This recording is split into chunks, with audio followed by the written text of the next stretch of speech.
안철수 대표가 바른정당과의 통합 여부를 전 당원 찬반 투표로 결정하자고 제안을 했습니다. 통합에 반대하는 호남계 의원들은 격앙된 반응을 쏟아내면서 거세게 반발하고 있는 상황인데요. 이 상황을 좀 들여다보도록 하겠습니다. 전문가 세 분 나오셨습니다. 김광덕 전 한국일보 정치부장, 김근식 경남대 교수, 그리고 최영일 시사평론가 나오셨습니다. 어서 오세요. 안녕하세요. 안녕하세요. 네, 통합으로 가는 길에 안철수 대표가 기습 카드를 꺼내들었습니다. 주제어 보시죠.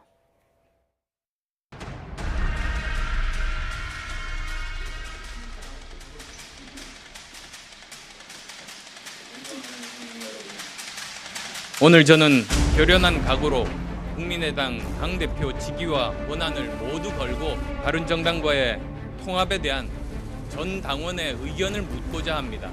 통합에 대한 찬반으로 당대표에 대한 제 신임을 묻겠습니다.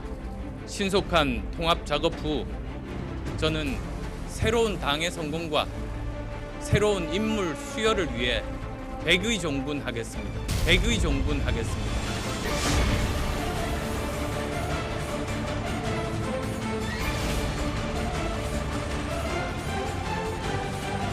기본적으로 대표 자격이 없는 사람입니다. 대표를 사임하든지 아니면 이 자리에 공개적으로 나와서 본인 얘기를 떳떳하게 밝히든지. 왜 기자회견장에나 나타나면서 의총장에는 못 나타나는 거예요? 그 정도 감대해 가지고 당대표 할 수 있겠어? 끌고 모아야지. 아니 끌고라도 오라뇨. 나 무슨 말씀을 그렇게 하세요?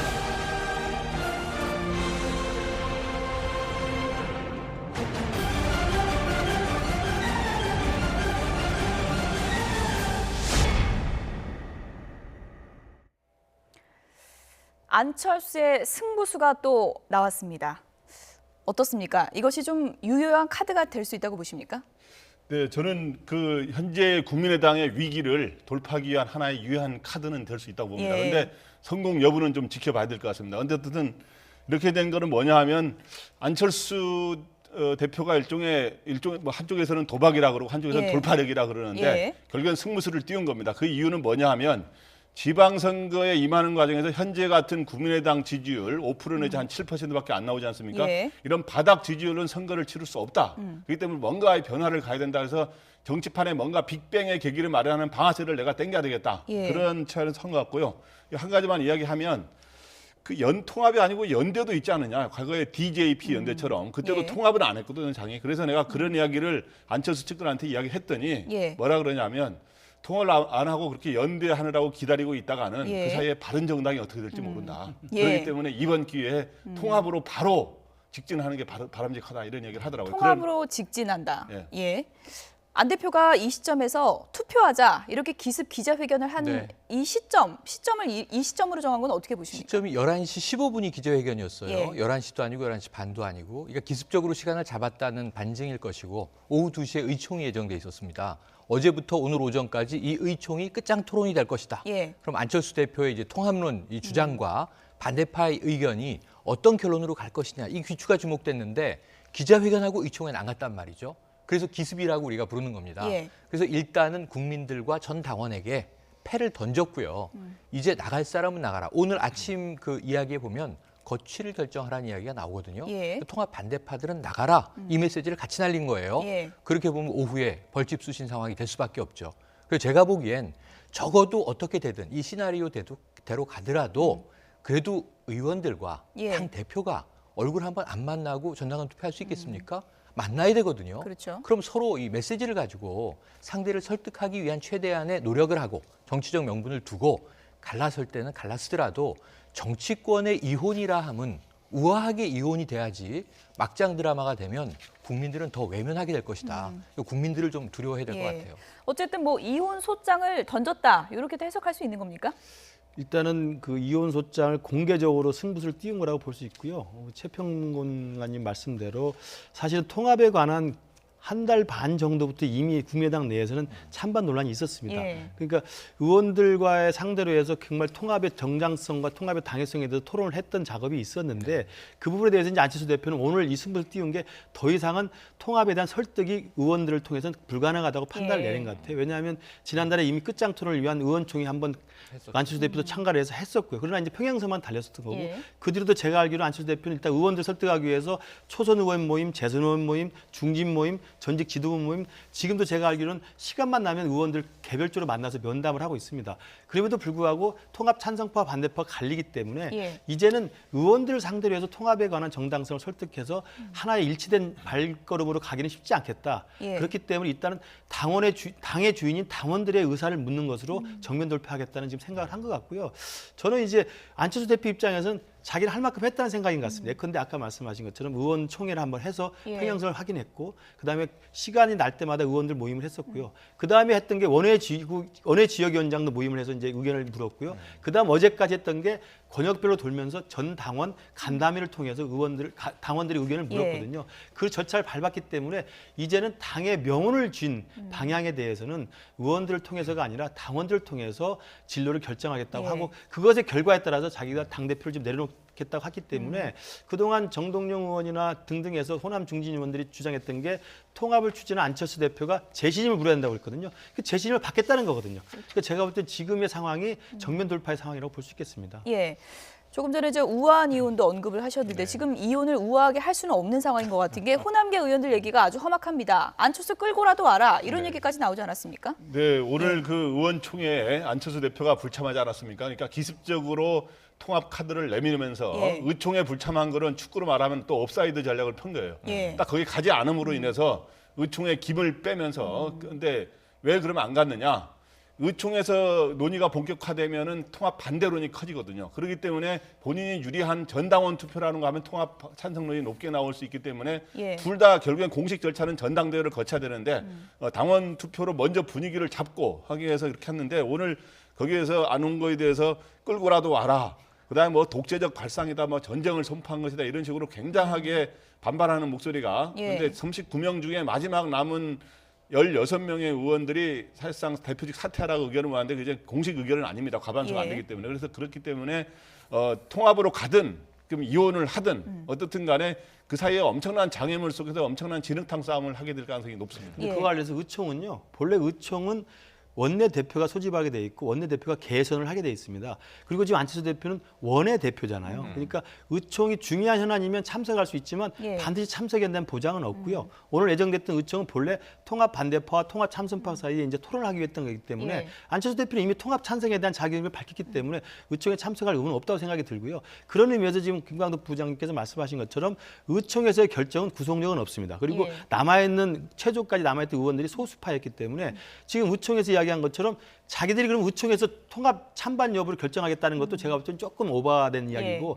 그렇다고 전당원 투표가 구속력이 있는 것도 아니에요. 그러니까 통합에 대한 결정을 당의 주인인 당원들이 하는 걸로 일단 물어서 정면 돌파하고 당원 당규에 따르면 사실은 이제 마지막 전당대회에서 결론을 내야 되거든요. 예. 그 전당대회 가기 위한 통합 찬성파와 반대파의 치열한 아마 기싸움이 이어질 것 같습니다. 호남계 의원들은 격분을 했습니다. 사실상 국민의당이 이젠 분당 열차에 올라탔다 이런 얘기들이 나오고 있는데요. 목소리 들어보시죠. 안철수 대표가 독재자 박정희에게 배운 것 같습니다. 정상적인 당의 헌법 절차를 무시하고 당원 투표를 통해서 합당을 밀어붙이겠다는 독재적 발상. 안철수 대표는 오늘 이 순간 대표 자격을 잃었다고 생각합니다. 안 대표는 즉각 자리에서 물러나는 것이 저는 당원과 의원들에 대한 도리라고 생각합니다. 지금 소속 의원들은 열심히 당을 위해서 기여한 죄밖에 없습니다. 그런데 가만히 앉아서 당적이 바뀔 판입니다. 바른자유국민당이 될 판입니다. 안철수 대표는 통합의 통짜도 꺼내지 마라 없다 이렇게 사기를 쳤습니다. 오늘이 안철수 대표의 그 구상유치한 정치 행태를 확인해 준 날입니다. 저는 통합을 반대하지 안철수 대표를 반대하지 않습니다. 이제라도 통합을 취소하고 돌아와서 국민의당의 길을 가자 이렇게 호소합니다. 먼저 정동영 의원 그 발언부터 좀 짚어보도록 하죠. 그러니까 당 통합하는데 무슨 투표로 하냐. 이거 말도 안 된다. 독재자 발상이다. 이렇게 비판하지 않았습니까? 그러니까 오늘 격앙된 거는 충분히 이해가 돼요. 좀 만나서 소통을 통해서 평행선을 그어왔더라도 지금 한 가지 중요한 게 뭐였냐면 지난주부터 이 통합 시나리오가 나돌기 시작해서 자 19일에 유승민 대표와 만난다. 모처에서 만난 걸로 지금 보도가 됐습니다. 그리고 원래 내일 이 통합을 위한 합동 모임을 갖는다. 그리고 이제 또 내일 손학규 고문이 귀국을 한다. 그래서 연내로 통합 선언을 하고 급 추진할 것이다. 이런 이야기가 돌았거든요. 예. 그런데 지금 안철수 대표의 오늘 오전에 이 발표 때문에 시나리오가 확인된 상황이 됐어요.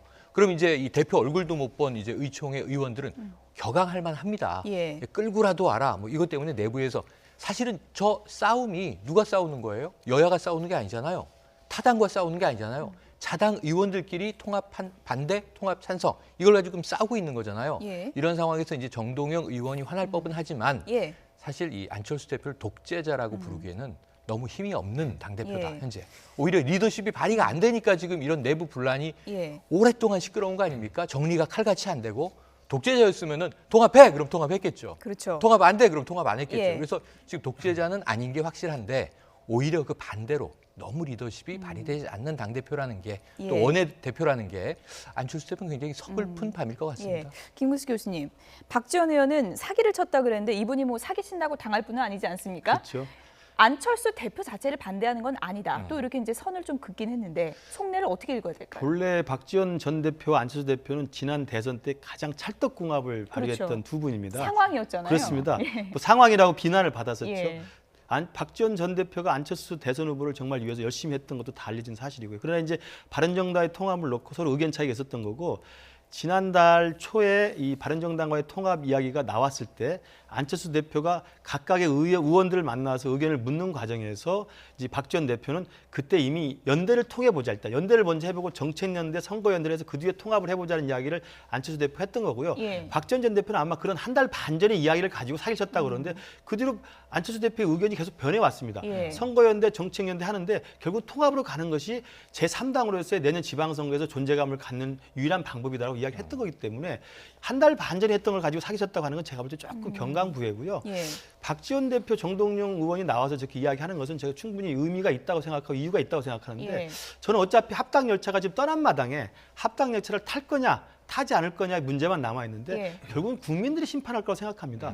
국민들이 저 안철수 당대표가 이야기하는 추진하는 합당과 박지원 전 대표, 정동영 의원이 반대하는 합당 반대 여론에 대해서 국민들이 어떤 평가를 해줄지는 두고 봐야 될 거라고 생각하고요. 예. 누가 구태인지, 누가 기득권인지, 누가 제3당으로서 국민의당의 중도개혁정당으로서 자기 개혁을 하기 위해서 더 큰 외연으로 가는 것이 맞는 것인지 아니면 그냥 남아있는 것이 맞는 것인지에 대해서는 결국 예. 국민들의 선택의 몫이 남아있다고 생각하고 그런 관점에서 본다면 결국 선택은 나중에 밝힐 예. 거라고 생각합니다. 그런데 지금 뭐 양갈래길인데 양쪽에 있는 분들이 다 국민을 우리 편이라고 이제 주장을 네. 하고 있으니까 여론을 읽는 좀 시각이 다른 것 같은데 네. 호남 의원들 이른바 뭐 박정천이다 이렇게 하지 않습니까? 예. 이분들이 예를 들어서 통합열차에 안 타면 이정표가 어떻게 되나요? 민주당으로 가나요? 어떻게 되는 건가요? 그 결국에는 이제 통합을 나중에 강력하게 해서 추진할 경우에 예. 예, 아까 좀 박정천이라고 이제 박지원 의원이라든가 정동영 의원, 천정배 의원이 강력히 반발하고 있지 않습니까? 예. 이렇게 호남 중진 의원들 같이 하기가 어렵죠, 심리적으로. 그런데 지금 현재 그럼 민주당에서 이 사람들이 탈당을 하게 될 경우 과연 민주당에서 이 호남 중진 의원들을 받아들이느냐? 예. 이거는 또 별개의 문제거든요. 그런데 민주당은 호남의 국민의당 초선 의원들 일부에 대해서는 관심을 갖고 있는데 중진 의원들에 대해서는 또 민주당에서 떨어져 나온 거기서 탈당해 나온 사람들이기 때문에 이 사람들을 받을까 말까에 대해서 아마 고민이 깊을 겁니다. 그래서 예. 그렇기 때문에 이 지금 소위 세 사람 박정천 이 세 사람 중진 의원 같은 경우는 과연 이 당에 남을 것인가 예. 아니면 독자적인 길을 갈 것인가 다시 민주당에 갈 것인가 여러 가지 또 진로를 고민해야 되는 그런 상황이 처할 거로 보입니다. 예. 이번 사안과 관련해서 정청래 전 민주당 의원은 이런 또 좀 흥미로운 전망을 내놨습니다. 어떤 내용인지 함께 보시죠. SNS에 올린 글인데요. 이름도 지어주셨네요. 바른국민당 이렇게 지었는데 바른국민당 의원이 이제 합치면 50명이 되는데 결국 안철민당 또 이름을 또 지어주셨어요. 안철수, 유승민 합치면 안철민당이죠. 의원이 25명이다. 그러니까 반쪽 마이너스 통합이 될 것이다. 이렇게 전망을 했고요. 그리고 안철수 새정치는 온데간데 없고 걸핏하면 긴급 기자회견 정치만 남았다. 이제는 좀 지겹다라고 하면서요. 호남과 이혼 소장을 먼저 꺼내든 셈이고 결국은 분당으로 갈 것이다. 이런 개인적인 전망을 SNS에 올렸습니다. 먼저 바른국민당은 50명인데 네. 안철민당은 25명이다. 그러니까 네. 이것은 뺄셈 정치다. 이렇게 단정하는 거 아니겠습니까? 그러니까 마이너스 통합이다 예. 이렇게 불렀더군요. 근데 이제 마이너스 통합이 될 가능성이 있습니다. 왜냐하면 우리가 지금 분당을 이미 거론하고 있고 예. 그걸 이혼이라는 또 우회적인 표현을 쓰고 있는데 예. 생각해 보세요. 지금 이제 결국 만에 하나 탈당하게 될, 분당하게 될 그럼 통합 반대 세력은 몇 명이나 될까? 아직 정확하지는 않습니다만 작게는 14명에서 혹은 그 이상이다. 통합 반대가요? 네네, 과반이 넘는다. 왔다 갔다. 한 15명이 탈당한다고 치자고요. 예. 그럼 지금 39석이니까 24석으로 주저앉죠? 예. 24석이 11석, 원내교섭단체가 안 되는 바른정당하고 합치면 예. 35석 정당이에요. 예. 그럼 이제 떼어졌다 다시 합쳐졌다 재구성이 되는 건데 재조립이 됐을 때 이 39석의 정당이 35석으로 통합당이 되는 거니까 예. 마이너스 통합인 건 맞는 거잖아요. 지금 이제 그 정청래 전 의원의 예. 계산은 그거보다 더 박하지만 예, 25명이라고 어느 했죠? 정도 예. 보더라도 지금 현재보단 쪼그라드는 형국이다. 예. 그렇다면 이제 아까 국민들이 선택할 것이다. 김 교수님 말씀 주셨는데 국민들이 선택하기 위해서는 더 정보 제공을 해줘야 돼요. 왜 통합을 하는 거냐? 왜 통합을 반대하는 거냐? 예. 국민들이 지금 굉장히 혼동스러워요. 왜냐하면 대선 전까지만 해도 자강론이 안철수 후보의 주장이었거든요. 그렇죠. 근데 지금은 통합론이고 자강론을 반대파가 얘기하고 있는 거니까 그렇다면 왜 이렇게 모멘텀이 급변한 것인지 예. 국민들이 선택할 수 있는 정보를 좀 예. 제공해 주시는 게 중요할 것 이왕 같습니다. 나온 길에 세 분 얘기를 좀 다 들어보죠. 그러면 이른바 뭐 안철민당 이렇게 이제 이름을 붙이고요. 35석 정도라고 하셨잖아요. 몇 석 정도로 예상하십니까? 지금 안철수 대표 쪽에서는 맥시멈, 그러니까 최대 만약에 통합에 반대하는 현역 의원은 최대 14명 정도입니다. 14명 정도. 그러니까 그 예. 맥시멈이고요. 그리고 일단 중도 간망파들이 많고요. 그리고 이제 이번에 전당원 투표를 통해서 당의 의중이 확실히 확인되면 나갈 수 없는 분들이 많기 때문에 제가 볼 때 10명은 넘지 않을 거라고 보고 사실은 아까 말씀드린 정동영 의원이나 박지원 전 대표 같은 경우도 안 대표 보고 나가라 그러지 본인 스스로가 나가겠다는 이야기를 하지 않고 있습니다. 예. 사실 그렇기 때문에 이 부분을 오늘 전당원 투표로 안철수 대표가 정면 돌파했을 때 전당원 투표 결과가 굉장히 높은 득표율로 통합에 찬성하는 걸로 된다면 저분들은 사실은 조용히 있거나 예. 아니면 나가는 수밖에 없는데 나가기도 굉장히 쉽지 않을 겁니다. 그래서 예. 제가 볼 때는 그런 면에서는 숫자는 중요하지 않다고 보고요. 제가 듣기로는 안철수 대표가 이러한 광야에 나가서 자기의 정치적 생명을 걸고 국민들한테 선택을 요구했을 때는 숫자는 중요하지 않습니다. 예. 2015년 12월에 당시에 민주당 내에서 문재인 대표와 혁신을 놓고 크게 붙었을 때 결국은 문재인 대표와 해답이 없기 때문에 뛰쳐나왔습니다. 혈혈다시 혼자 나왔습니다. 예. 그러나 혈혈다시 혼자 나와가지고 숫자는 중요하지 않았기 때문에 2016년 4월달 총선에서 24.7%라고 하는 오히려 민주당보다 정당 득표에 높은 성공을 거뒀거든요. 그러니까 예. 안철수 대표 입장에서는 자기가 옳다고 생각하고 국민들만 쳐다보고 국민들의 민심이 그거라고 한다면 숫자는 연연하지 않기 때문에 제가 예. 큰 의미는 없다고 생각합니다. 저도 그럼 저는 이 합치면은 예. 한 33석 정도 될 거로 보입니다. 제일 불과 정확히 2석차밖에 안 예, 되네요. 33석 예. 왜 그렇게 보냐면 예. 아까 말했지만은 정확히 분석해 주셨는데 예. 국민의당에서 지금 반대하는 의원이 더 많은 것처럼 보이지만 예. 비례대표 의원들 13명은 탈당을 못 합니다. 못하죠. 아, 그렇죠. 탈당하면 의지가 상실하기 때문에. 아, 그렇군요. 그렇기 때문에 결국에는 14명 가량이 하면은 36명이 되지 않습니까? 예. 근데 여기서 바른정당 11명이 다 동참하느냐? 저는 동참하지 않고 여기서 한 3 내지 4명이 빠질 거다라고 하기 때문에 예. 결국에 32 내지 33인데 알기 쉽게 말하면 33명이다. 예. 저는 이렇게 가장 구체적인 전망을 해주셨는데 이 수치가 맞는지 저희가 나중에 근데 좀 이제 보도록 문제는 하겠습니다. 이 예. 의석이 중요한 게 아니라 아까 말했지만은 이 양적인 숫자가 아니라 질에 의해서 시너지 효과를 어떻게 내서 예. 당의 지지율과 선거 때 결과를 어떻게 내느냐 중요하기 때문에 예. 이렇게 추진하는 걸로 보입니다. 편의상 저희가 부르고 있는 안철민당 다른 주역이죠. 유승민 대표는 어떤 얘기했는지 얘기를 좀 들어보시죠. 월요일 날 안철수 대표님 따로 오셨던 건가요? 확인해 드릴 수 없습니다. 예. 지금 국민의당에서는 오늘 기자간담회 저는 오늘 기자간담회를 안 대표 하신다니까 기자간담회 내용도 보고 또 오늘 뭐 국민의당이 중요한 의총이 있다니까요. 예, 그 결과도 보고 그리고 또 우리 내부적으로도 더 의논을 해보고 제가 제 입장을 밝힐 때가 되면 말씀을 드릴게요. 그런데 지금은 제가 말씀드릴 수가 없습니다. 예. 네, 마치 관망파인 것처럼 네. 이렇게 얘기를 합니다. 상당히 좀 신중하다고 해야 될까요? 어떻게 읽으셨습니까, 속내를? 그러니까 지금 제가 보기에는요. 예. 정치의 단수가 안철수 대표와 유승민 대표가 지금 합당을 추진하는 거잖아요. 그렇죠. 현재 그림은.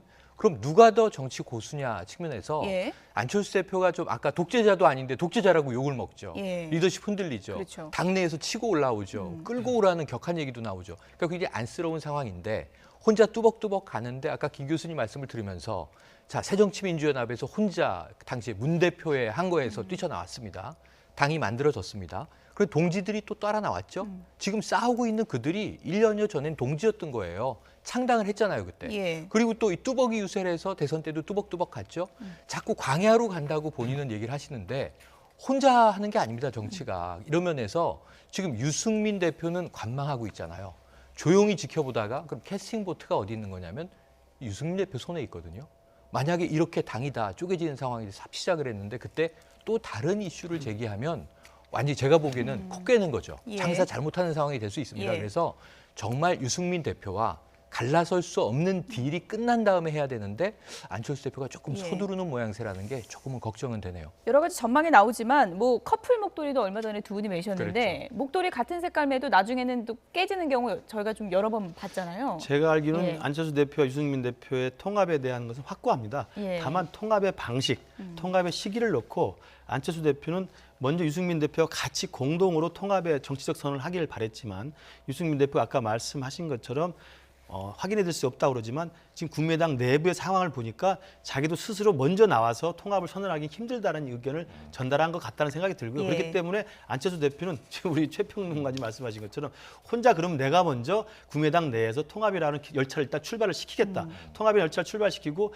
모든 시련과 이 고통을 다 이겨내고 내가 국민들만 보고 뚜벅뚜벅 가겠다는 결심을 한 것 같고요. 아마 예. 유승민 대표가 말한 지켜보겠다는 이야기는 국민의당 내에서 오늘로부터 시작된 예. 통합 열차에 대한 이 기싸움이 어느 정도 이제 다음 주쯤 정리가 되지 않겠습니까? 예. 정리가 된 다음에는 아마 순탄하게 유승민 대표랑 함께 통합의 열차를 같이 탈 거라고 생각합니다. 예, 간략하게요. 국민의당 지금 어떻게 될까요? 투표 이루어질 수 있는 건가요? 지금 상황에서? 네, 국민의당이 예. 지금 통합은 기정사실로 지금 말을 하고 있습니다만은 예. 실제로 통합까지 갈 수 있느냐 국민들의 판단이 몫이라 그러는데 국민들이 판단하기 전에 굉장한 장애물이 많습니다. 그래서 끝까지 가서 통합이 될지는 좀 지켜봐야 되는데 왜 그러냐 하면 전당원 투표라는 게 최종 당내 의사결정 권한이 없거든요. 합당에 예. 대해서. 그렇기 때문에 전당원 투표로 만약에 찬성을 더 많이 얻더라도 공식적인 절차는 최고위원회의, 당무회의를 거쳐서 전당대회를 소집해서 거기서 결정이 돼야 되기 때문에 예. 몇 가지 장애물을 거쳐야 됩니다. 그래서 그 과정에서 또 양계파끼리 엄청나게 싸우는 예. 일이 벌어지면서 상당히 이전 투구가 될 가능성이 있습니다. 예. 과거 2004년도에 열린우리당 창당하고 그럴 때요. 정말 그 많은 논란이 있었고 구민주당과 열린우리당 창당 사이에서 개파 싸움이 있었습니다만 창당 과정에 뚜벅뚜벅 가서 열린우리당 결국 큰 압승을 하지 않습니까? 예. 저는 그런 결과를 지켜볼 거라고 생각합니다. 어쨌든 뭐 국민의당 12월 이혼설이 상당히 요즘 많이 돌았었는데 안철수 대표의 승부수가 어떤 결과로 이어질지 좀 지켜보도록 하겠습니다. 한국당 얘기를 좀 해보도록 하겠습니다. 여자 홍준표에서 홍준표 저격수가 된 사람이 있습니다. 주제어 보시죠. 신발 벗고 뛸 것입니다. 구두 안 신습니다. 자유한국당 만세! 잘했어. 감사합니다. 저는 눈물이 많습니다.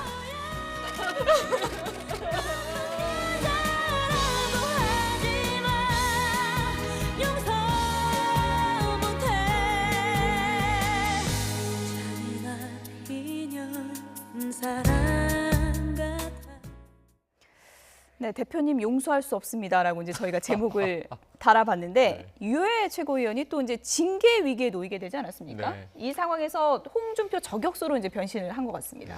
사실은 홍준표 퀴즈로 처음에는 이제 등장을 했고 예. 많이 불렸는데요. 이번에 당무감사 결과로 이제 당협위원장직이 박탈되면서 정말 72시간 내내 SNS로 계속 올리면서 홍준표 대표에 대한 비판을 했고요. 예. 근데 제가 볼 때는 이번에 당무감사 결과에 대한 유여의 최고위원의 반발 자체도 저는 뭐 동의하기가 쉽지 않습니다만 저는 오히려 어른스러운 입장에서 보면 홍준표 대표가 훨씬 정치 경력도 많고 예. 어른이고 그다음에 유여의 최고위원은 사실은 정치를 시작한 지 1년도 안 된 사실 신인입니다. 그런 유여의 최고위원에게 무슨 억하심정이 있다고 당무감사 결과에 불복해서 조금 비난했다고 예. 바로 윤리위원회 열어가지고 징계하겠다는 것 자체가 예를 들어서 뭐 마초 이런 맞습니다. 표현 때문이죠. 그러니까 몇 가지 표현을 가지고 예. 그런 표현을 또 홍준표 대표가 안 들었던 것도 아니고 저는 제가 볼 때 쿨하게 지나갔으면 조금 지나면서 아마 이 문제가 잠복이 됐어 끝났을 거라고 생각하는데 홍준표 대표가 너무 지나치게 극한 대응을 하지 않았나 싶습니다. 왜냐하면 윤리위원회까지 소집해서 유해 최고위원을 징계할 필요는 없는 거거든요. 저는 그런 면에서 유해 최고위원을 좀 잘못 건드린 게 아닌가라는 좀 결과론적인 말씀을 드립니다. 잘못 건드렸다 이렇게 이제 예. 얘기를 해주셨는데 한국당에서도 지금 징계를 연기했습니다. 그래서 이른바 뭐 유효에 덫에 빠진 게 아니냐 이런 얘기까지 나오고 있는데 어떻게 보십니까? 징계를 연기한 거는 일단 그런 법적으로 징계를 위한 절차가 필요합니다. 근데 그거를 오늘 당장 최고위 오늘 다른 당내를 비판하고 홍준표 대표를 비판하는 발언을 하지 말라고 경고를 한 거지 그 절차가 완료 안 됐다는 측면도 있고요. 그 다음에 또 바로 오늘 징계를 하게 되면 여러 가지 논란을 낳기 때문에 좀 시간을 늦춰서 이제 26일로 이제 늦춘 걸로 알고 있습니다. 어쨌든 근데 홍준표 대표가 왜 이렇게 서둘러서 그러면은 이렇게 유해 최고위원을 이렇게 홍준표 대표가 개인이 결정한 건 아니지만 예. 왜 이렇게 지금 당협위원장직을 박탈하는 이런 결정을 내렸을까? 근데 분위기를 파악해 보면 예. 이런 우려를 한 것 같습니다. 그 전에 이제 그 홍준표 대표가 일부 의원들하고 만났을 때 제가 들었는데 그 참석했던 의원이 최고위원회에 들어가면 유해 최고위원이 무슨 발언을 할지 굉장히 걱정이 된다는 거예요. 몇 번 제지하기도 했었죠. 예, 무슨 그 공이 어느 쪽으로 갈지 모르. 제가 좀 부드럽게 이야기합니다만은, 근데 홍준표 대표도 원래 그런 분인데 홍준표 대표가 그 말을 하니까 참 이상하더라, 특이하더라 하는 거를 어떤 참석하던 의원이 하던데 그 가령 얼마 전에 포항 지진 발언이 있지 않습니까? 예. 이거는 뭐 현 정부에 대한 하늘의 경고다라 이런 식으로 하기 때문에 예. 그런 점들도 고려되지 않았는가 하는 생각이 듭니다. 그래서 이제 유해 최고위원이 나 진짜 억울하다. 왜냐하면 이거 상소리로 따지면 내가 홍준표 대표랑 도표라도 그려서 내가 비교할 수 있는데 내가 더 적게 했다. 요렇게 반박하고 있거든요. 네, 그런 이야기를 포함해서요. 지금 이 국민들이 좀 관심 있어서 유여해라는 이름이 지금 한 사흘째 실검에 계속 올라 있거든요. 72시간 동안 30여 개의 SNS를 올렸다는 거 아닙니까? 근데 이 안에서 5만 가지 이야기가 오락가락하는데 결국은 기승전 홍 대표에 대한 저격이었어요. 예. 홍 대표 입장에서는 저는 식은땀이 많이 났을 것 같아요. 이 헌정사상 초유로 겪어보는 일일 겁니다. 왜요? 한 명의 전직 의원도 아니고 단 한 명의 당협위원장에서 당무감사에서 결격이 된 한 명이 이렇게 물고 늘어지는데 매일 이슈가 되잖아요. 예. 어떤 말을 해도. 그런데다가 홍준표 이 대표의 과거를 지금 탈탈 털고 있는 상황입니다. 그러다 보니까 이거는 오히려 정적이 이래도 굉장히 뜨아할 분위기인데 아까 말씀하신 대로 홍준표 퀴즈였는데 단 사흘 만에 이렇게 급 반전되다니. 그런데 유해 이 최고위원이 한마디 한 얘기가 있죠. 난 잃을 게 없어요. 잃을 게 없는 사람이 세상에서 제일 무섭거든요. 지금 홍 대표가 그 어떤 깜짝 놀란 최고위원은 자를 수가 없잖아요. 그래서 징계위라도 해서 빨리 어떻게든 처리해야 되겠다 했는데 소명 기회가 한번 주어졌으니까 제가 보기엔 유여해 최고위원이 톤다운 하기에는 이미 너무 많이 온 것 같습니다. 예. 유해 최고위원이 SNS를 통해서 본인의 심정을 지금 며칠째 꾸준히 지금 적어서 밝히고 있는 그런 상황인데요. 상당히 좀 심경 변화가 날마다 좀 급격히 변하는 다이나믹합니다. 것도 있습니다. 수십 개의 글이 올라왔기 때문에 저희가 다 실을 수는 없고 몇 가지만 좀 추려봤습니다. 함께 보시죠. 네. 처음에는 충격이었습니다. 그래서 이런 좀 심한 표현을 썼죠. 홍준표 대표 사당하다, 마초다, 배은망덕이다 이런 표현을 써서 지금 또 징계위 또 회부되는 그런 결과를 초래했고요. 그 다음에는 섭섭입니다. 홍 대표가 그릇이 크다고 하더니 이게 맞는지 모르겠는데 유해 최고위원이 쓴 거예요. 본인 페이스북에 유해 좋아요라고 올린 사람들과 친구를 끊었다는 거거든요. 그래서 그 마음 씀씀이가 간장종지 같다 이렇게 또 이제 표현을 했습니다. 혹시 제가 딸랑이가 되길 바라신 건 아니죠? 라고 이제 얘기 썼고요. 그다음에 이제 비난으로 가고 있습니다. 홍준표 당대표님, 자신보다 20살 어린 여자 최고위원 잡으려고 당력 쓰지 마시고 그 열정과 결기로 문정부의 실책을 비판하시기 바랍니다. 그것이 제1야당 당대표가 걸어갈 길입니다. 라고 비판을 했습니다. 조금 전에 최영훈 시사평론가도 얘기를 했지만 지금 실시간 검색어에 계속 오르고 SNS가 이제 화제가 되다 보니까 유해 최고위원이 언론이나 SNS를 통해서 본인 입장을 계속 피력하고 있지 않습니까? 당으로서는 상당히 부담되는 일이겠어요. 유해 최고위원으로서는 상당히 정치적으로 성공을 한 거고요. 인지도 상승도 분명히 의미가 있고 아까 제가 말씀드렸습니다만 유해 최고위원과 홍준표 대표가 정말 1대1로 계속 이렇게 싸우는 모습을 보여주면 잃을 게 없는 유해 최고위원이 훨씬 더 이득일 거고요.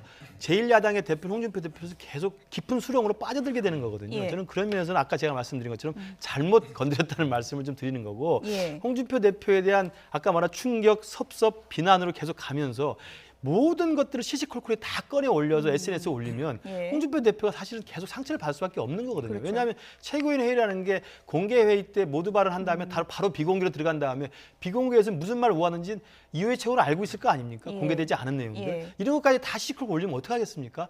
저는 그러면서 홍준표 대표가 이 부분은 조금 윤리로 좀 징계하면서 좀 잘못 건다는 생각이 드는데 그럼에도 예. 불구하고 한 말씀만 드리면 유해 최고위원 제가 옳았다고 말씀드리는 게 아니고 왜냐하면 제1야당의 최고위원은 지도부입니다. 지도부로서 자기가 당무감사의 객관적 정량 지표에 의해서 탈락됐다고 한다면 그걸 겸허히 받아들이고 오히려 당 지도부로서 이것을 화합하고 봉합하는 데 신경을 써야지 자기가 억울하게 탈락했다는 이유로 눈물을 흘리는 것 자체는 오히려 정치인이라면 자기가 억울한 이유로 눈물을 흘리는 것보다는 억울한 국민과 어렵고 힘든 국민을 보면서 눈물을 흘려야지 예. 왜 자기 억울한 거 눈물을 흘립니까? 저는 그 눈물은 악어의 눈물일 수밖에 없다. 네. 이런 말씀 드리고 싶습니다. 어쨌든 이런 상황에서 홍준표 대표가 전국 SNS 커뮤니티 대표단 워크숍 이 행사에서 좀 의미심장한 얘기를 했습니다. 들어보시죠.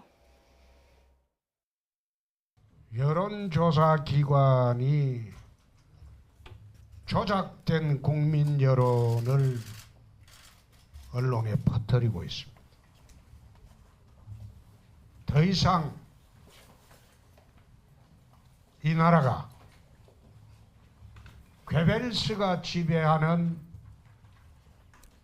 그런 허위 선전장이 판치게 놔둘 수는 없습니다. 이런 말 해본들 오늘 방송에 안 나가요. 포털 내용을 보면 우리 당 험담하는 사이코패스 같은 그런 사람들 말만 포털에 올라가요. 자세히 보세요. 우리 당 욕질하는 그런 사이코패스 같은 그런 사람들 말만 포털에 메인 기사로 올라가요. 우리 당의 좋은 기사는 단 하나도 안 올라가요. 내가 여러분 상대로 한 이 말도 저거 다 방송에 가지만은 내일 아침이나 오늘 저녁에 나오는 게 한 군데 없습니다. 그러니까 여러분들이 SNS 통해서 국민들에게 퍼뜨릴 방법밖에 없습니다. 네, 오늘 홍준표 대표님 발언이 지금 방송으로 나갔습니다. 그 말씀을 꼭 드리고 싶고요. 예견을 뒤집어 버렸네요. 예, 여기서 이제 여러 가지 이제 발언 중에서도 유해 최고위원과 지금 상당히 좀 격한 진흙탕 싸움이 되다 보니까 요 말이 좀 유해 최고위원 염두에 둔 게 아니냐 이런 해석들이 나오고 있더라고요. 네, 두 가지 예. 측면으로 해석이 되더라고요. 보니까 예. 사이코패스 같은 그런 주장들 글만 올리고 소위 한국당을 옹호하는 글이라든가 홍준표 대표를 좋게 쓰는 글은 거의 오르질 않는다. 예. 사실 그 인터넷을 보면은 SNS 글을 보면 그런 측면이 있습니다. 그래서 그건 두 가지 측면인데 하나는 소위 문재인 대통령 지지자들이 굉장히 많지 않습니까? 근데 그런 사람들이 올리는 이런 글들이 많은 그런 것도 하나 겨냥한 게 있고 또 하나는 지금 유해 최고위원이 홍준표 대표라든가 한국당을 비판하는 글들이 또 이제 요즘 오르고 있지 않습니까? 이제 예. 그런 거를 겨냥한 측면이 있는데 마침 지금 유해 최고위원하고 싸우는 국면이기 때문에 이 말이 유해 최고위원을 겨냥한 거 아니냐라는 예. 해석을 또 낳고 있는 것이죠. 예. 어쨌든 유해 최고위원과 홍준표 대표 막말로 진흙탕 싸움이 돼가고 있는 그런 형국인 것 같은데요. 무엇이 국민이 바라는 것이고 당을 위한 것인지 두 분 모두 좀 깊이 생각해 보는 게 좀 중요하지 않을까 그런 생각이 들었습니다. 끝으로 간략하게 일본 아베 총리 얘기를 좀 해보겠습니다. 이른바 아베 네. 의자 외교다. 아, 의자 외교. 이런 얘기가 나오고 있습니다. 그러니까 저희가 그래픽으로 준비한 사진부터 좀 보셔야 될 것 같은데요. 강경화 외교부 장관이 이제 며칠 전에 아베 총리를 만났죠. 그리고 이제 홍준표 대표도 만났었고 문희상 일본 특사도 얼마 전에 갔었는데 의자를 보시면 아베 총리와 다른 의자에 앉아 있다는 것을 확인해 볼 수 있습니다. 그렇죠. 다음 그래픽을 좀 보실까요? 의자가 다릅니다. 꽃무늬 의자나 이제 같은 급의 네. 이제 의자로 앉았다고 할 수 있는데 의자를 어떤 기준으로 배치하냐 이런 의문이 들 수밖에 없는 것 같습니다. 높낮이를 조절하는 거예요. 사실은 여기서 한 가지 꼭 집어야 될 게 이제 정세균 국회의장인데 예. 이 정 의장은 의자의 높이가 다르다는 걸 간파했습니다. 그래서 아예 전제 조건을 걸죠. 똑같은 높이의 의자가 아니면 나는 마주 앉지 않겠다 이렇게 예. 얘기를 해서 저렇게 부랴부랴 의자를 다시 이제 수정을 한 거라고 합니다. 예. 그러니까 가장 이 의전에 대해서 꼼꼼하게 체크를 하고 실행을 한 경우입니다. 예, 지금 화면에는 윤병세 전 장관하고 네. 그 강경화 장관 그 아베 총리 만날 때인데 지금 왼쪽 보시면은 같은 높이의 이제 의자인데 그렇죠. 이번에는 다른 높이의 의자이기 의자입니다. 때문에 이게 왜 이러냐 이렇게 좀 비판이 나오고 있어요. 윤 장관 의자는 같은 예. 높이였는데 지금 강경화 장관 의자는 강 장관 의자는 같은데 아베 총리의 의자가 다른 의자예요. 예. 더 높은 의자예요. 예. 꽃무늬 의자가. 예. 높이를 일부러 조절한 게 거의 명확해 보입니다. 이게 과거부터 외교 의전에서 많이 써오던 거예요. 왜냐하면 예. 이게 특히 동서냉전이 심할 때 동서의 서로 맞대응 상대나 외교 수장이 마주 앉을 때 높은 쪽에 앉으면 내리보는 시선이 그렇죠. 되고 반대측은 왠지 올려보는 시선이 되기 때문에 심리적으로 위축되는 효과가 분명히 예. 있습니다. 그래서 이것을 극대화해서 협상을 우리에게 유리한 조건으로 가져오겠다 한 기싸움인데 이걸 서로 뻔히 알기 때문에 의자 높이를 서로 이제 맞추기 위한 노력을 하게 된 거죠. 근데 지금 이러한 아주 좀 고전적인 수법 이것을 이제 아베 총리가 쓴 건데 예. 우리 측에서 미리 정세균 의장처럼 체크하고 예. 이건 좀 외교 의전에 문제가 되지 않습니까? 의자를 바꿔주십시오 해야 되는데 알면서도 그냥 넘어갔는지 예. 아니면은 모르고 넘어갔는지 그냥 져준 상황이 돼버렸네요. 예, 그러니까요. 뭐 시간도 촉박하고 그리고 이제 뺐다 넣었다 귀찮기도 그렇죠. 할 텐데 뭐 의자까지 저렇게 하냐 이런 비판이 많은 것 같습니다. 그러니까 물론 그 현장에 갔을 때 그걸 깨달았으면 이미 늦은 거죠. 그렇죠. 예. 현장에 갔으면 이제 공식 의전이 있는 것이고 언론 기자들이 왔을 때이기 때문에 거기서 근데 의자가 다르니까 가겠습니다 할 수 없는 거지 않습니까? 그러니까 지금 평론가님 말씀대로 지금 이 의자 격식과 의자 꼼수 외교가 이미 국민들한테 많이 알려졌기 때문에 예. 이번에 강경화 외교장관 같은 경우는 이걸 꼼꼼히 챙겼어야 된다고 생각합니다. 왜냐하면 정세균 국회의장 경우가 있었고 예. 정세균 국회의장은 보좌진이 미리 알아서 보니까 의자를 높낮이를 낮추기 때문에 우리가 일국의 국회의장이 일본 총리를 만났는데 격에 낮을 수는 없다고 항의를 했기 때문에 맞춰준 거거든요. 그렇다면 이번에 강경화 외교장도 들어가실 때는 예. 그거에 대해서 꼼꼼히 챙겼다고 한다면 아베 총리가 강경화 외교장을 만나는데 안 만날 수는 없는 거 아니겠습니까? 그럼 맞춰줄 수 있을 텐데 그 부분을 놓쳤다는 게 좀 아쉽고요. 예. 그 강경화 외교장관의 좀 부족함에 대해서 제가 말씀드리기보다는 오히려 가장 나쁜 짓을 한 것은 일본의 아베 총리죠. 그렇죠. 아니 예. 대국이라고 자기 스스로 이야기하고 보통 국가를 이야기하는 나라의 총리가 사람 만나고 대한민국의 국회의장 그다음에 대통령 특사 외교장관을 만나는 자리에서 높낮이에 따라 가지고 자기 스스로의 외교적인 결례를 한다는 것 자체가 얼마나 꼼수고 쫀쫀합니까? 제가 볼 때는 일본이 저렇기 때문에 예. 경제력이 뛰어나고 사람이 뭐 잘 산다 하더라도 우리가 계속 무시할 수밖에 없는 예. 그런 빌미를 주지 않나 싶습니다. 한일 간 만남에는 이런 의전에 더 예민해질 수밖에 없는데요. 앞으로는 이런 그림이 좀 연출되지 않도록 우리도 또 더 신경을 좀 쓰는 게 꼼꼼하게 중요하지 않을까 체크해야죠. 그런 생각이 들었습니다. 김광덕 전 한국일보 정치부장, 김근식 경남대 교수 그리고 최영일 시사평론가 세 분이었습니다. 고맙습니다. 고맙습니다.